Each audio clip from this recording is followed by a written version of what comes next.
Welcome to the New Mexico News Podcast, headlines and stories from the land of enchantment. Brought to you by KRQE. Here's Chris McKee and Gabrielle Burkhart.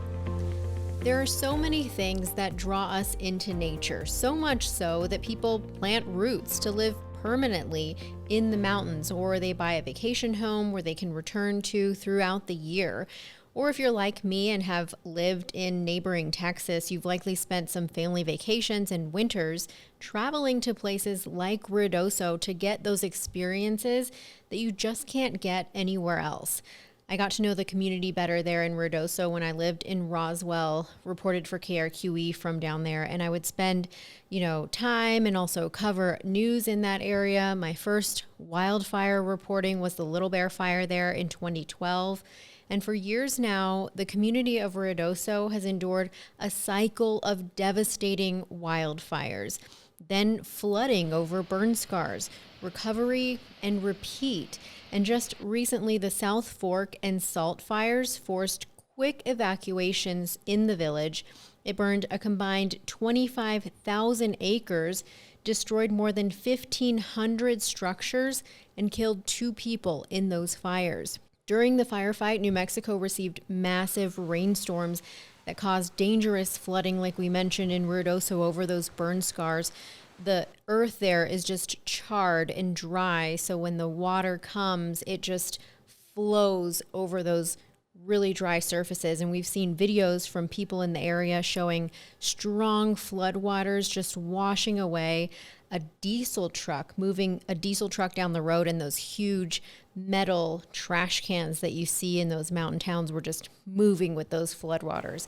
To get a better and full understanding of what's been happening there and how people are dealing with this still in the monsoon season, I called up Carrie Gladen, who, if you're a longtime listener, you might remember hearing from her on the podcast when we were doing wildfire coverage in the summer of 2022. So here's my check-in with Kerry Gladden. Okay, so you all have just been slammed out there, it seems like, since, the fires, then the flooding, and with some short breaks, but I'm sure they don't feel like breaks. How are you doing there, Carrie? We're doing good. We're hanging in there. We've had the last 5 days have been dry, which has been a tremendous help to get some of the debris cleaned up and to, get more sandbags and barriers and whatnot in for the next go round, which is supposed to start later this evening. Okay. So and continue through Monday. And remind me, how long have you been in Ruidoso? How long have you lived there? Well, I lived here for 15 years. And then when I graduated from high school, moved to California and moved back here 21 years ago. Okay. And you've been through a lot in just your career. Tell me what it is that you do for the village of Ruidoso. I'm the public information officer for the village of Ruidoso, and then we also handle all of the tourism accounts, so the advertising and marketing for that. Yeah, and I want to get to how vital that is for the village. But first, describe for our listeners and viewers, what does it look outside today, outside your window, compared to how it looks like on a typical summer day?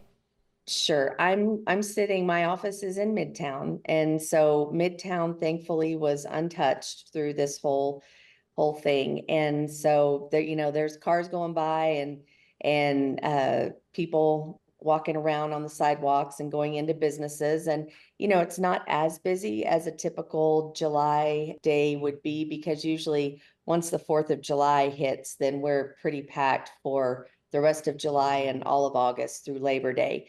And so it's not we don't have the volume of people, but you can tell people are coming back, which is vital to our economy. And so it's a beautiful day so far. What does the landscape look like?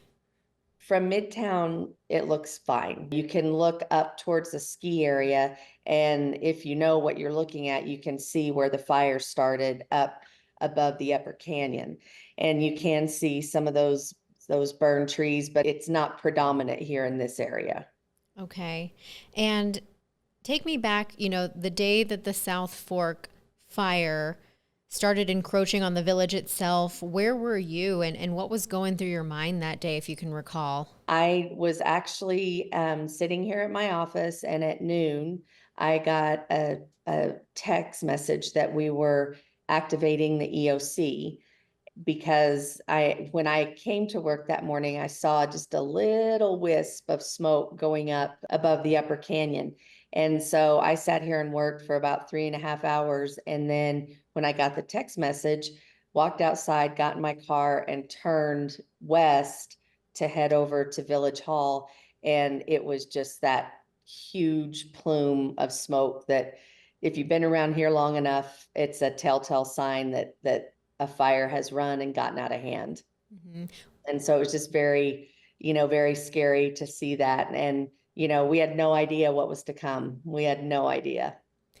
Was there anything going through your mind? Like, again, you guys have had wildfires near the village before. I don't recall a time that it moved so quickly toward the village. Right. Maybe you do, but what were you thinking? I will tell you this. I've been in this position for the village this is my 14th year. So we've been through Little Bear, McBride, Blue 2, the ballpark fire. I mean, we've been through a lot of fires, but I can tell you, during that time, and then having grown up here, this was always the scenario that as working with the village, we trained for this. And then as a child, I remember growing up here and hearing people say, if a fire ever starts above the upper canyon and comes down through those canyons, we're going to be in trouble. And this was the scenario that, has been out there for years and years and years. Yeah. And you do these drills, I'm sure. Like, I know you're involved also in some of the emergency management communications. Yes. And making sure people know and can get evacuated safely. How did the village execute those protocols of keeping people safe? I think we did a great job. I think that the residents did a great job of evacuating in an orderly manner, especially since there was one way out. There was one way out of town, because you couldn't go out 48 because of the South Fork fire.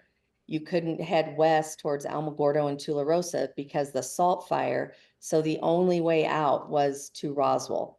And so when you think about that, everybody having to go through the same route, I don't know that you would ever plan that, because it seems so far-fetched. I think it went as well as could be expected. And, I know after every incident, we do after action meetings, and there's already been lots of conversations about, things that could be done to make an evacuation like that smoother. Because also, I don't believe that the whole entire town has ever been evacuated for anything before.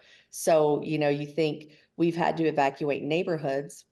And so that's a much smaller pool of people that, you have to figure out, okay, we're going to send them all out over here and send these people out over here. But an entire town going in one direction is amazing. Yeah, I wanted to ask you about that because, we saw video footage. I wasn't there personally. We did have reporters there on the ground. Some of the communication was access into the village was completely blocked out. So you could only go out towards Roswell. Right. And that's like, if you've ever been up to Ruidoso through Roswell, it's a pretty narrow highway. We're not talking like 5 lanes or anything. Right. Yes. How the firefight, emergency management, getting people out, having to close that access to traffic. How did it work out logistically, and what's been the conversations like of the emergency management debrief? Logistically, I mean, everything worked as it should have, as far as, the emergency manager being in charge of the incident and making the decisions and recommending to the mayor and the village manager and the deputy manager that, we were all there in a room, and based on his experience and his knowledge of emergency management, when, he starts laying out basically like, we're surrounded by fire. And so we need to get people out now. And it was like, go, let's do it. And So, we issued the IPAWS is what we call it. It's the integrated public alert and warning system. And so like if you're wherever you're at, if your location on your phone is on and you have your emergency alerts and your public safety alerts turned on, if you're in this geographic area, you will get the call.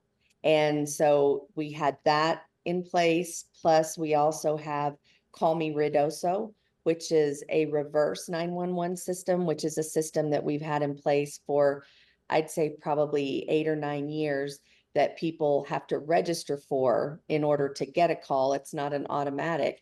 And so both of those systems were put into use, and as well as our sirens. We've got sirens all around the village here, and we hit those and then just started messaging on all of our social channels, on the radio, that everyone needs to evacuate.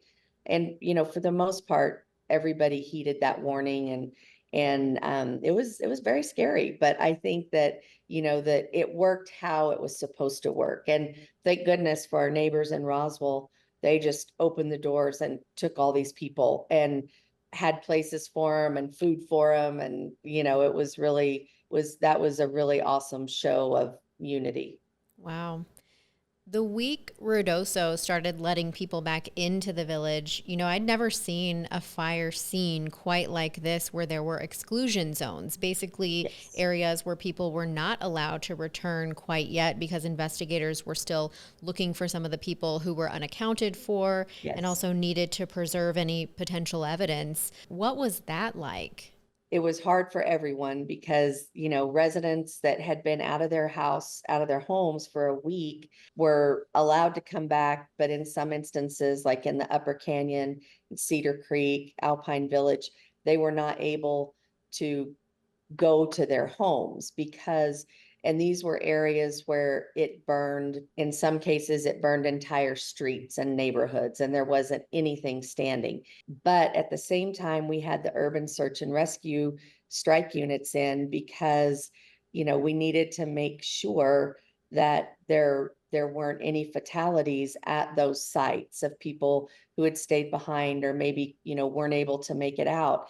And so for people to, even if they were, we had lots of people say, I won't touch anything. At that point in time, they were looked at as a crime scene. And so we had to keep people out. And then in addition to those exact neighborhoods where we needed to keep people out, we had another zone that bordered right up next to them where a lot of streets, if they weren't closed off, they provided access into those areas. So, people were like, my house, my neighborhood wasn't even touched. And, when you're trying to reason with people in a time like this, it's difficult for everyone because safety and, your citizens' safety and security is the number one priority. But when they want to get to their house and you're preventing them from getting to their house, it's frustrating for them, Oh, yeah. no matter what the reason is. I imagine that would be emotional as well. Yeah, for sure. Yes.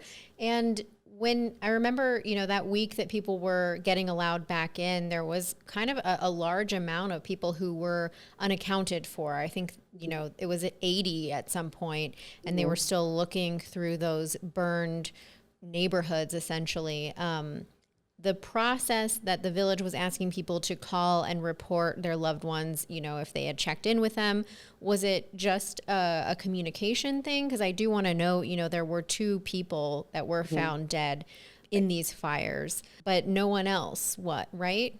Right, that's correct. We had 2 confirmed fatalities, and yes, we had an EOC phone bank set up. And if people were concerned about a loved one, they could call in and give us, their last known location, their address, and basically contact information.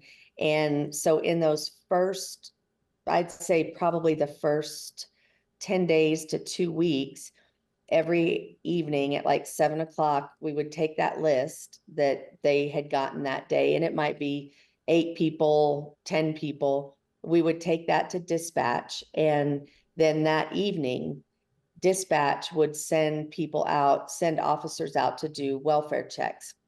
And almost every evening we were able to clear the list. And in the end, we had about 29 that we, were unaccounted for.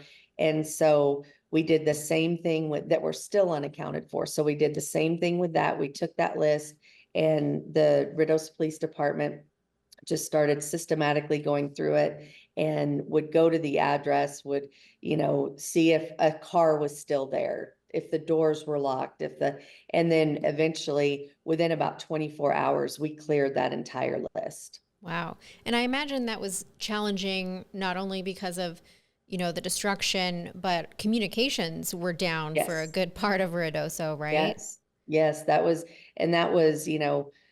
shortly after the evacuation started. And thank goodness we got all the information about the evacuation out, because within probably an hour, we had no comms. We had no telephone, no cell phone. Wow. And so, we were dead in the water. So it's just, when you look back on that, I'm very grateful that they pulled the trigger when they did, and we were able to warn people, because the sirens wouldn't go off either if they did not have electricity. So, we were very fortunate, I think, with that. But then we didn't have comms restored back at the fire station where the EOC was until the next morning about 9:30. So you're looking at about 12 hours of Just no no power. communication here in the village. Yeah. Wow. And, we saw videos after the fire, or even during the firefight, we got massive rainstorms, which it's like, Mhm. on the one hand, you're thinking, well, we could use the water, but Right. on the other hand, Yeah. it's falling on a completely dried, scorched earth. Right. And we saw videos and pictures of those waters just washing away vehicles and those huge metal trash cans that you see that Yep. are meant to keep bears out, just Yes. showing you how strong those floodwaters were. Were there any images or scenes that really stuck out to you when the floods came? I think just the sheer amount of stuff that was in the debris flows, they're not, and unless you've seen it, you're thinking, oh, okay, it's water, but it's water with gunk and ash and silt, and then everything it picks up on the way. So I'm not talking about little sticks of wood and small rocks. I mean, you're talking whole trees, boulders. They just pick it up and sweep it down. And there was, even when we had the big flood event down at the Y, on Highway 70, there was a big Connex box, like a shipping container, just floating down Highway 70 like nothing. Whoa. And then we had full fuel trucks that were washed away that same day on Highway 70. So it's an incredible amount of force that these debris flows have behind them. And like I said, most people, unless you've seen it, you can't quite grasp it, because it's so different than just water. Yeah. And that was like right when people were allowed back into the village, when you got that massive storm that brought that dangerous flooding. Did you all have to evacuate people once again and tell them, if you're in high, get to high Right. ground, essentially? Yes, we did. For every flood event, we have evacuated the Upper Canyon, because they are in a very vulnerable area because of all the devastation that occurred during the fire. Plus, you've got canyon walls on both sides of the Upper Canyon that are now vulnerable to landslides. And so when you've got all this water coming, it's just, it's not safe to be up there. And like on that first flood event, from the time the first drop fell until it was washing stuff away in the Upper Canyon was 15 minutes. So there's not a lot of time. You can't, I mean, I know, people that evacuated for the fire said, we got the evacuation notice, and within an hour we were in our car and headed out of town. Well, in an hour you could be washed away. Mm-hmm. So it's Wow. such a different set of circumstances that you have to deal with. Yeah. Ruidoso, as we mentioned, is home to a lot of locals, but it's also a place where you said, the economy really relies on tourism and people vacationing there. The messaging for a while was discover Ruidoso later. Mm-hmm. Now you fully welcome tourists back. Are there enough workers, staff, resources in general to handle that return to tourism in Ruidoso? I think there is, and I think there's a strong commitment from the business owners that are here in town because this is their livelihood. We had a workforce shortage before all this. And so now, there are people that have not been able to come back if their homes were damaged and so, that does affect the workforce some, but we are open, businesses are open, lodging is open. Grindstone Lake is open with the hiking trails and everything. And the two things that are still closed are the public pool and the Wibbit, which is the blow up play park that sits on Grindstone Lake. And that's just simply because all of the people that work in those two areas have been repurposed to work other places like the donation centers and stuff like that right now, just so, we can get through this time. And they are looking at opening, trying to get those back open within the next couple of weeks. Your time there in this role, you've seen wildfires, you've seen flooding. Summers are getting increasingly warmer, and there often doesn't seem to be a time for full recovery before the next disaster hits and the soil, can Right. absorb some of that moisture again before the next wildfire. Does anything about this year's disasters stand out or worry you about the future? I think it's just a disaster is a disaster is a disaster. And I think the scope of this was, something like we've never seen. I mean, we thought Little Bear was the biggest thing we'd ever seen. It took 240 structures. This took 1,588 structures. And so, I think that it's just like as far as going into next year, like we need to survive this monsoon season and then immediately start mitigating for the next monsoon season next year. Because right now there's not a whole lot you can do to mitigate these debris flows because they're coming down the hill. Well, first of all, monsoons happen here in New Mexico. This stuff is going to come down the hill. It's just a matter of where is it going to go? Because, you may have your house all fortified with sandbags and stuff, and it's not coming into your house, but it's going into your neighbors or it's going out into the street. It's going to go somewhere. And so we just have to do the best we can now to make sure, that people's properties and businesses are safe. And then once the monsoons this year are over, get with engineers who we're already talking to engineers, but then that's when the engineering comes into play to, make sure that we're not going through this next summer with as far as with the floods. And it comes in the form of trash racks that they make in the forest and the rivers and different types of engineering objects that can help mitigation. But right now when we're in response mode still, and so you can't just make that jump to mitigation. Yeah. That cycle of fire, flooding, recovery, and then sometimes repeat. Is it Yes. hard for you to catch a breath through all Oh this? yeah. Yeah. I mean, we're all of us that are with the village, it's just like, okay, you get up and you think, all right, we made it through that. Let's move forward. And then you see the debris flow coming again. And, like in the case of these floods, and because we had the two different burn scars, the first flood we had came from the South Fork burn scar. And that was, like, yep, it's coming down from the canyons and on the north side of town. The second one we had was from the Salt Fire, which was on the northwest side of town.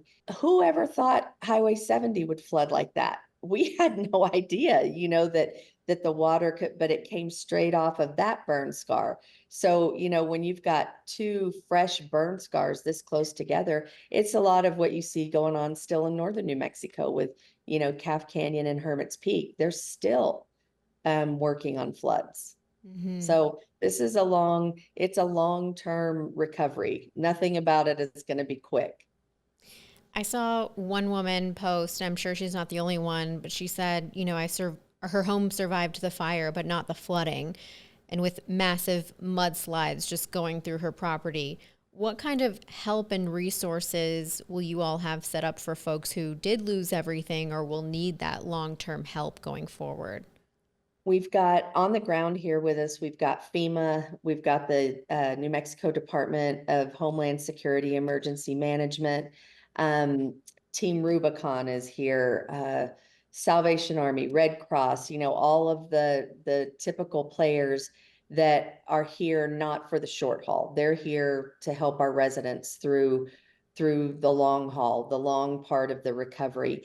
And, we've had so many contractors and dirt movers and that have come from other communities to help right now during this time and that will continue to help. And so, I think it's just the village or the city of Ruidoso Downs, the county, all working with these entities to make sure that every resource that is available to whether they're fire victims, flood victims, because I know that the count I was given is there were 200 structures that have been flood damaged that survived the fires. Mm. And so, that's an incident within an incident, so Yeah. but we're committed to making sure that everybody gets back on their feet and gets the resources that they need. Our mayor and our village council, they'll fight for our residents. And we've had great participation from the state, from the governor's office, the tourism department have been all so supportive and will continue to be. How's your home, Carrie?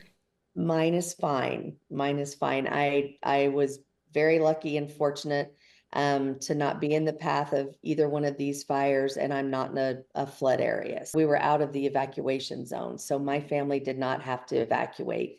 And that was just, when you're working on something like this, one less thing you have to worry about. Yeah. We do know there were people like that, fighting the fire Yeah. whose homes were also impacted or just totally Yes. burned. That has got to be so difficult. Is there, through any of this, any story or person you've met that's stood out to you in just the past month that you wanted to share? I think it's not necessarily a person. It's two things. The Community Foundation of Lincoln County, which is a local nonprofit here that was established before this, but during the McBride fire, they established the shelter fund, and they are able to immediately assist residents that are in need, that are affected by the fire. And I know their board of directors, they were over in Roswell that week, that people were still in the shelters over there handing out $100 grocery cards, gas cards, cards to Target, so that these people could go get what they need. They also have a whole program set up where you can apply for funds to help you live while you're dealing with insurance and everything. And they are just amazing. I mean, they've identified I think the last number I saw was about 350 families that were affected that they have written checks to. And that's just, I think we're very lucky to have something like that in our community. And then also, I mentioned it earlier, Roswell. I mean, Roswell was amazing. They didn't have to do what they did. We made one phone call and they opened up shelters and hotels and talking to people that evacuated over there. I know I talked specifically to someone who was at the fairgrounds, and they were like, it was great. They had people come in and play music for us, and they had things up on the wall, like events going on in Roswell that they could go enjoy. And so I think that just like that neighborly show of support was great. Wow. Is there anything I'm missing that you wanted to add or talk about while I've got you? I think we're pretty good. Just come visit. Come visit Ruidoso. We're open. All right. And does the next, I guess you're watching the forecast pretty closely this summer through the monsoon season. When it rains, are you anxious? How is the village dealing with rain right now? When it rains and if you know something, you can be more prepared than if it surprises you. And we know that when it rains this monsoon season, we know we're going to get floodwaters. So we're just, preparing every second to how can we make it better? How can we get more sandbags? How can we get more Jersey barriers? All of those types of things. The kind of the short-term stuff that you can get to people right now. And so we're just, working on that. And apparently we're a resilient crew around here. So we'll make it through and, we'll do it as a community and with the help of all of our partners, we'll make it. We'll make it. All right. Well, Carrie Gladden, thank you for your time. I appreciate it. Thank you, Gabrielle. Yeah. Thanks again to Kerry Gladden for taking the time and chatting with us just about how the village is moving forward. It sounds like there's a lot of long-term resources there to help folks who have either lost everything in those wildfires or dealing with those long-term flood damages. As she mentioned, there are 1,588 structures that were burned in the wildfire and 200 additional structures that survived the wildfire but had sustained flood damage. So it's a lot the village of Ruidoso is dealing with. But they are welcoming back tourists. As she mentioned, their economy really relies on people visiting Ruidoso. So if you haven't been there, go check it out. I recommend it. If you have a story idea or anyone you'd like to hear from on our podcast, always feel free to reach out. I'm gabrielle.burkhart@krqe.com via email and gburknm on social media. Thank you all for listening.